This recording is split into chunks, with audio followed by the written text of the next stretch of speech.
Hi, and welcome to the a16z podcast. I'm Hanne, and today we're talking about AI in medicine, but we want to talk about it in a really practical way, what it means to use it in practice and in a medical practice, what it means to build medical tools with it, but also what creates the conditions for AI to really succeed in medicine and how we design for those conditions, both from the medical side and from the software side. The guests joining for this conversation, in the order in which you will hear their voices, are Mintu Turakhia, a cardiologist at Stanford and director of the Center for Digital Health, Brandon Ballinger, CEO and founder of Cardiogram, a company that uses heart rate data to predict and prevent heart disease, and Vijay Pande, a general partner here at a16z and head of our biofund.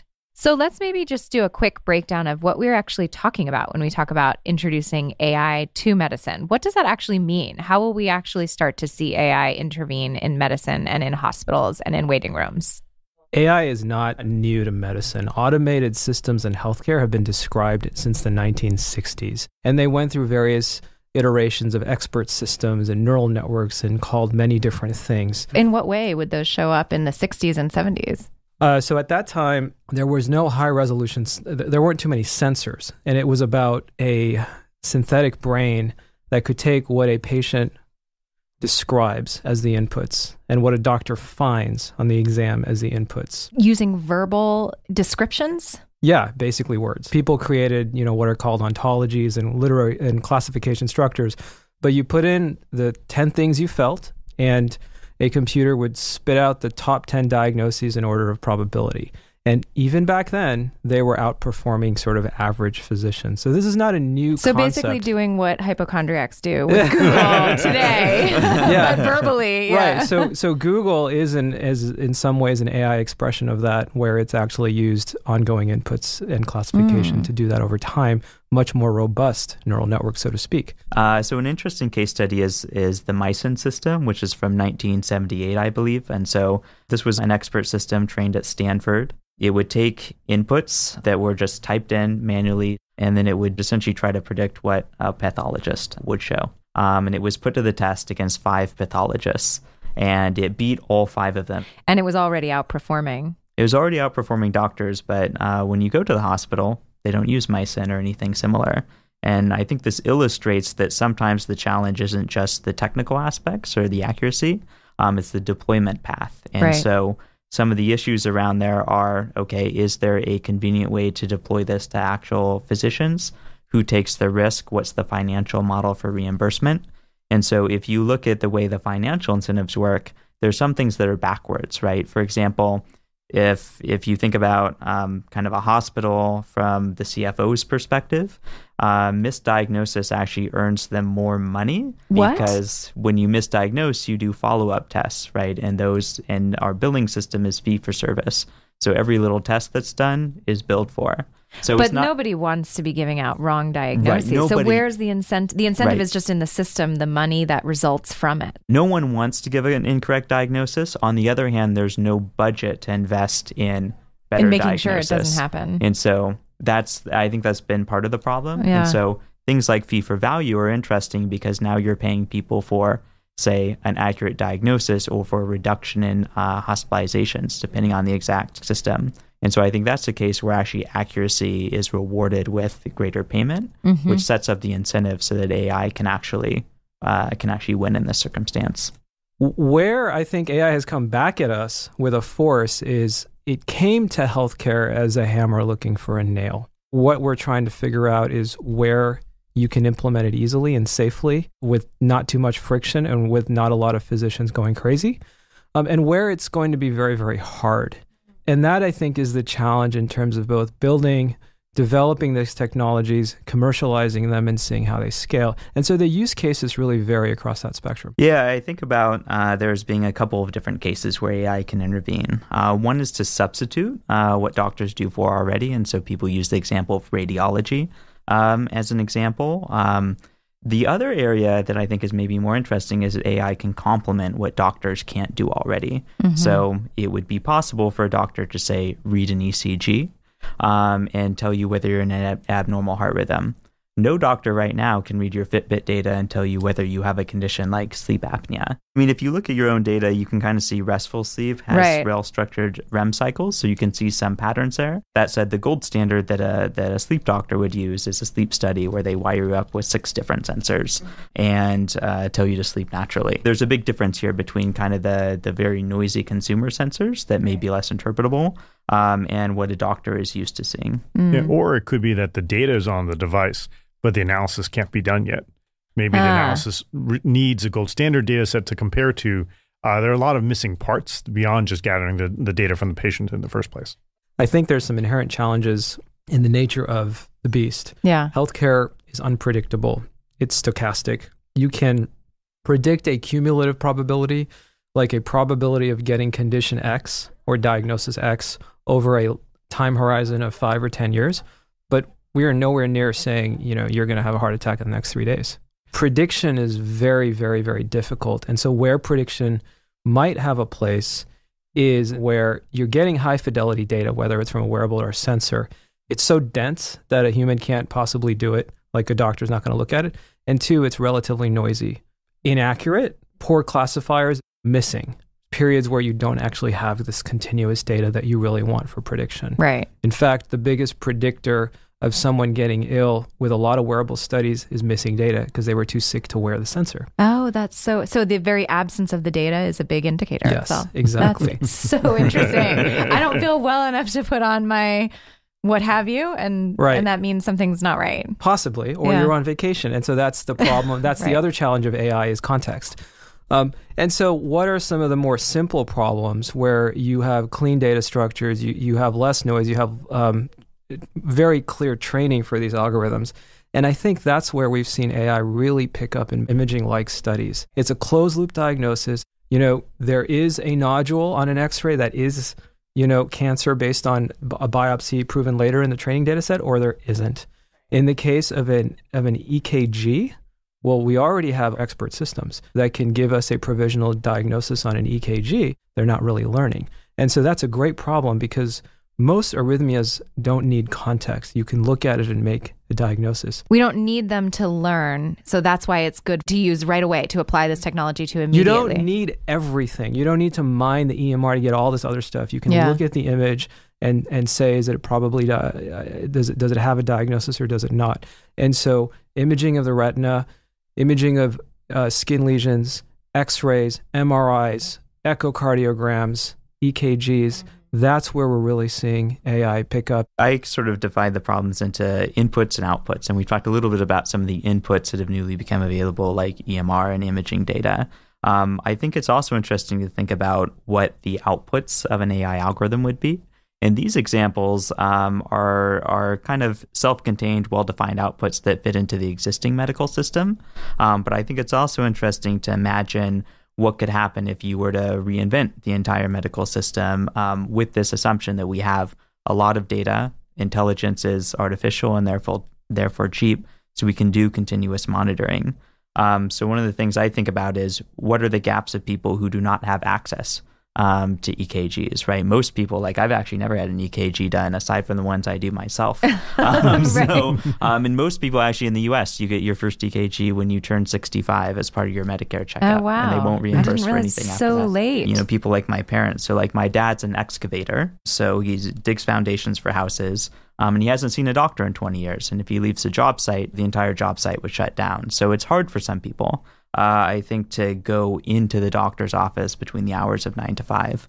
And if you look at that in aggregate, about half of people in the US have a primary care physician at all, which seems astonishingly low, but that's kind of the fact. There's kind of a gap, right? About a third of people with diabetes don't realize they have it. About a fifth of people with hypertension. For AFib, it's 30 or 40%. For sleep apnea, it's like 80%. And I think it's one thing just finding out but not being able to do anything about it, but the actionable aspect, I think, really is a huge game changer. It means that you can have both better outcomes for patients and in principle, lower costs for payers. Right. And these are areas where there are clear ways of addressing these specific conditions.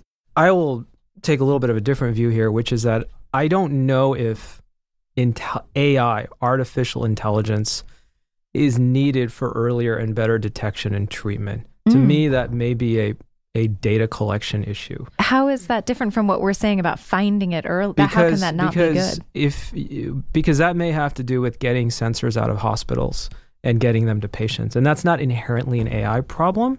It could be a last mile AI problem, so that if you want to scale the ability to get this stuff. Okay, so let's say we get to a point where our bathroom tiles have built-in EKG sensors and scales, and the data is just collected while we brush our teeth. It's the sensing technology that may detect things discreetly, like an arrhythmia. You may not necessarily need intelligence, but who's going to look at the data? So that's a scaling issue. Well, no, but the idea is, so the AI could look at the data. And the other thing is that if you're using this as screening, you want to make the accuracy as high as possible to avoid false positives. Then AI would have a very natural role there too. But it's interesting that you're saying it's not necessarily about the analysis, it's about where the data comes from and when. I think there are two different problems. There may be a point that it truly outperforms the cognitive abilities of physicians. And we have seen that with imaging so far. And some of the most promising aspects of the imaging studies and the EKG studies are that the confusion matrices, the way humans misclassify things, is recapitulated by the convolutional neural networks. And Can you actually break that down for a second? So what are those confusion matrices? So a confusion matrix is a way to graph the errors and which directions they go. And so for rhythms on an EKG, a rhythm that's truly atrial fibrillation could get classified as normal sinus rhythm or atrial tachycardia or supraventricular tachycardia. The names are not important. What's important is that the algorithms are making the same type of mistakes that humans are doing. It's not that it's making a mistake that's more necessarily more lethal and just nonsensical, so to speak. It recapitulates humans. And to me, that's the core thesis of AI in medicine, because if you can show that you're recapitulating human error, you're not going to make it perfect, but that tells you that if in check and with control, you can allow this to scale safely, since it's liable to do what humans do. And so now you're automating tasks that, I'm a cardiologist, I'm an electrophysiologist, but I don't enjoy reading 400 ECGs when it's my week to read them. So you're saying it doesn't have to be better. It just has to be making the same kinds of mistakes to feel that you can trust the decision making. And you dip your toe in the water by having it be assistive. And then at some point, we as a society will decide if it can go fully auto, right? Fully autonomous without a doctor in the loop. That's a societal issue. That's not a technical hurdle at this point. Right. Well, and you can imagine, just as for, let's say, self-driving cars, you have different levels of autonomy. It's not nothing versus everything.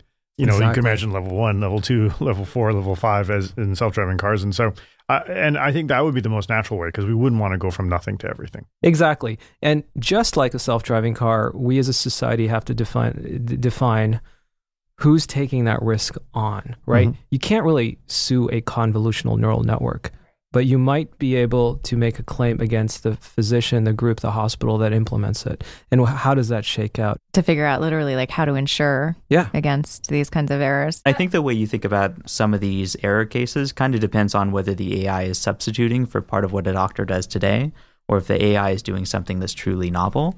I think in the novel cases, you might not actually care whether it makes mistakes that would be similar to human. Oh, that's an interesting point, because it's doing something that we couldn't achieve. What kinds of novel cases like that can you imagine? Wearables are an interesting case because they'll generate about 2 trillion data points this year. So there's no cardiologist or team of cardiologists who could even possibly look at those. That's a case where you can actually invert maybe the way the medical system works today.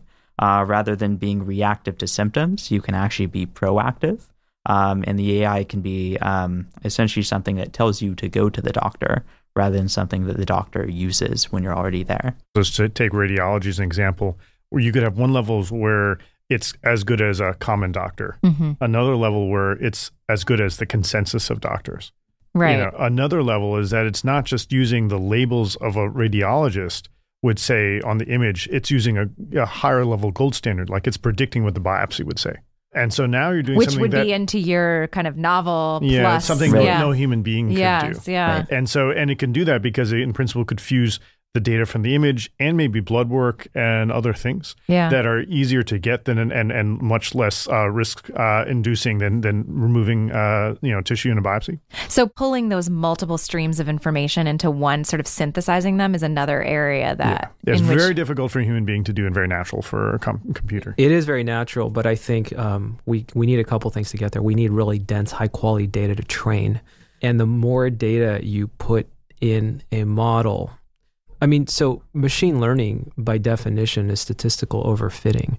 And sometimes... Well, actually, I think that's wrong. I mean, that machine learning done poorly, it's like saying driving is driving a car off a cliff. Like, poor driving is poor driving, but machine learning tries to avoid statistical overfitting. It does. My point is that one of the unknowns with any model, it doesn't matter if it's machine learning or regression or a risk score, is calibration. And as you start including fuzzy and noisy data elements in there, first of all, often the validation data sets don't perform as well as the training data set, no matter what math you use.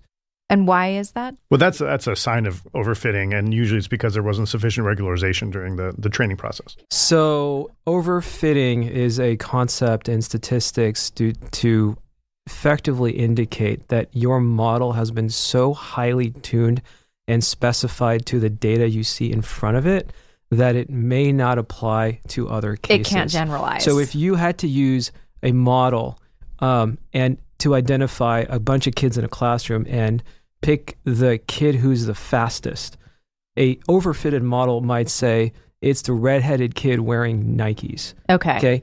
And because in that class, that was the case. That was the one child. But that has no plausible biological or other plausibility. Extrapolate. You can't use generalize. that. Yeah. And so if you take that to a place where the prevalence of Nike shoes or redheads is low, you might miss the fastest Not person. helpful. Right? Yeah. And so these are some of the issues, the underlying shifts in population, in natural language processing that's embedded in AI, the lexicon that people use, how doctors and clinicians write what it is that they're seeing with their patient is different from not even specialty to specialty, but hospital to hospital, sort of mini subcultures. It's going to be different at Stanford than it was at UCSF, which is going to be different at Cleveland Clinic. And I think that's actually a nice thing about wearable data is that Fitbits are the same all over the world.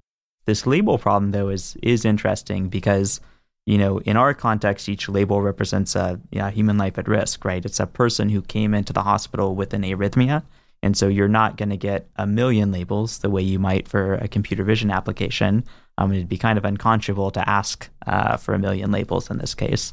So I think one of the interesting challenges is training deep learning based models, which tend to be very data hungry with limited labeled data. The kitchen sink approach of taking every single data element, even if you're looking at an image, can lead to these problems of overfitting. And what Brandon and Vijay are both alluding to is you limit the labels to really high quality labeling and see if you can go there. And so don't complicate your models unnecessarily. And don't build models that are overly complicated for the amount of data you have. Right. Because if you have the case where you're doing so much better on the training set than the test set, that's proof that you're overfitting and you're doing the ML wrong. Modern ML practitioners have a whole set of techniques to deal with overfitting. So I think that problem is very solvable with well-trained practitioners. One thing you alluded to, which is the interpretability aspect. So let's say you train on a population that's very high in diabetes, but then you're testing on a different population,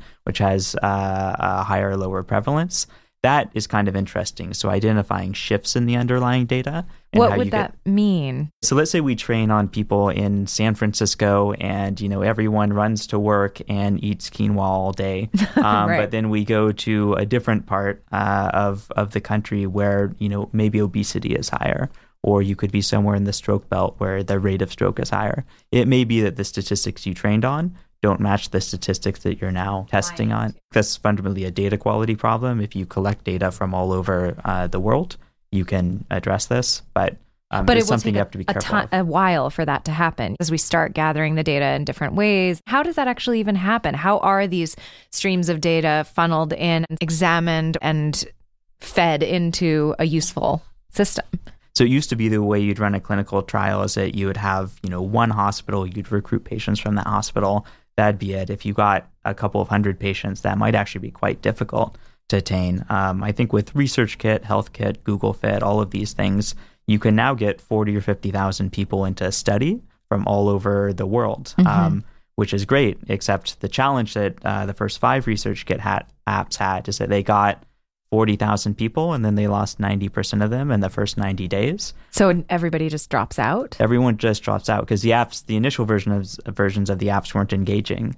Oh. So this adds an interesting new dimension. As a medical researcher, you might not think about building an engaging, well-designed app, but actually you have to bring mobile design in as now a discipline that you're good at. So there has to be some incentive to continue to engage. Yeah, exactly. And I mean, you need to measure cohorts the same way Instagram or Facebook or Snapchat does. So I think the teams that are starting to succeed here tend to be very interdisciplinary. They bring in the clinical aspect because you need that to choose the right problem to solve. But also design the study well so that you have convincing evidence. You need the AI aspect, but you also often need mobile design. If it's a mobile study, you may need domain expertise in other areas if your data is coming from somewhere else. And then it all has to be like gamified and fun to do. Yeah. Or I mean, gamification is sort of extrinsic motivation, but you can also give people intrinsic motivation, right? Giving them insights into their own health, for instance. It's a pretty good way to hook people. What's the system's incentives? I mean, of course, doctors want it if it makes them more accurate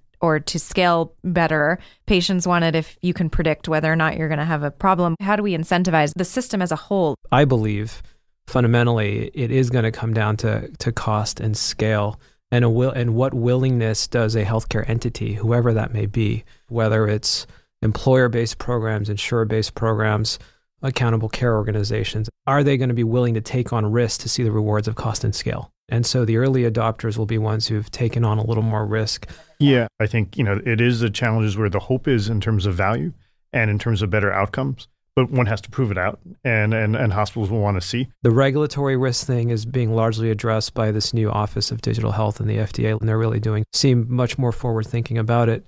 But there are going to be challenges that we have to solve, and I'll give you one just to get the group's input here is, should you be versioning AI, or do you just let it learn on the fly? And so normally when we have firmware, hardware, software updates that in regulated products, FDA approved, there's static. They don't learn on the fly. If you keep them static, you're sort of losing the benefit of learning as you go. On the other hand, bad data could heavily bias the system and cause harm, right? So if you start learning from bad inputs that come into the system for whatever reason, you could intentionally or unintentionally, cause harm. And so how do we deal with versioning and deep learning? I mean, to just freeze the parameterization. So versioning from a computer science point of view is trivial. There's the deeper statistical question, which you just version. You could version every day, every week, every month. It's and when you just freeze and how the parameters. often. What you want to do is, to the point that we were talking about earlier, you want to bring in new validation sets, things that it has never seen before, because you don't want to just test each version on the same validation set, because now you're intrinsically sort of overfitting into it. And so what you always want to be doing, holding out bits of data such as you can test each version separately, because I want to make sure that they have very strict confidence that this is doing no harm and this is helping. Right. It's like we're actually introducing this whole new data set of a different kind of thing. And that's when you make new considerations. It's data's coming in all the time. And so, you just version on what came in today, and that's it. I mean, so it's pretty straightforward. And as you're training it. This is the way speech recognition works on Android phones, is that obviously data is coming in continuously. Every time someone says, okay, Google, or hey, Siri, it's coming into either Google or Apple. But you train a model in batch, and then you test it very carefully, and then you deploy it. Right. And the versions are indeed tagged by the date of the training data. It's already embedded in the system. Who are the decision makers that are kind of green lighting when, like, okay, we're going to try this new algorithm, we're going to start applying this to these, radiology images? What are the decision points? So with EKGs, the early companies used expert systems to just ease the pain points of me having to write out and code out every single diagnosis. The super low-hanging fruit. Yeah. Can you improve the accuracy of physicians with this?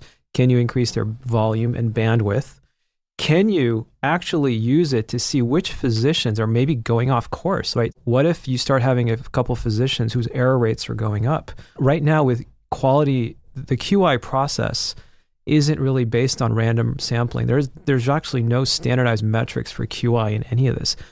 When people read EKGs and sign them off, they just sign them. There's nothing telling anyone that this guy has a high error rate. And so that is a great use case of this, where you're not making diagnoses, but you're helping anchor and show that, well, if you believe this algorithm is good and broadly generalizable across data, you're sort of restating the calibration problem now. It's not that the algorithm has gotten necessarily worse, because in fact, in 7 of the 8 doctors, it's right on par with them. But in this other doctor, it could be that doctor, if that doctor is not agreeing with the algorithm, which is agreeing with the other 7, that doctor is actually not agreeing with the other 7. And so now you have an opportunity to train and relearn. Those are the use cases to go and train and relearn the person or the person. Address their reading errors, coding errors, see what's going on. And that qualitative look, I think, is very, very valuable. So what are the ways we're actually going to start seeing it in the clinical setting? You know, the tools that we might see our doctor actually use with us or not. I think it's going to be these adjacencies around treatment with management. There are a lot of things that happen in the hospital that seem really primitive and arcane, and no one wants to do them. And I'll give you a simple one, which is OR scheduling. So is it actually the way it looks like it is in Grey's Anatomy? Is it just a whiteboard and it's a whiteboard and somebody at the phone, the OR front desk? That's unbelievable. There's a back end of scheduling that happens for the outpatients, but you have add-ons, you have emergencies, you have I mean, it seems like even an Excel sheet would be better than a whiteboard. The way OR scheduling works now is primitive, and it also involves gaming. It involves convincing staff X, Y, and Z to stay to get the case done, or do it tomorrow. So there's so much behind the scenes, like human negotiation. For example, when I do catheter ablations, we have many different moving parts: equipment, the support personnel of the equipment manufacturer, anesthesia, fellows, nurses, whatever. And everyone has little pieces of that scheduling, and it all comes together, but it comes together in the art of human negotiation. And very simple things like, well, this is your block time. And if you want to go outside your block time, you need to write a Hallmark card to person X. Right. And so very simple problem where there's huge returns in efficiency if you can have AI do that, right?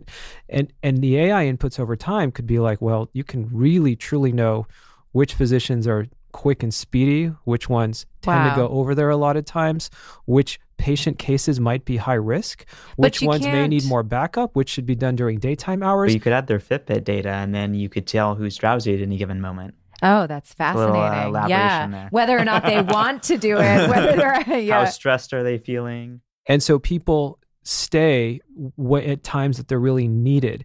And that kind of elasticity can come with automation where we fail right now.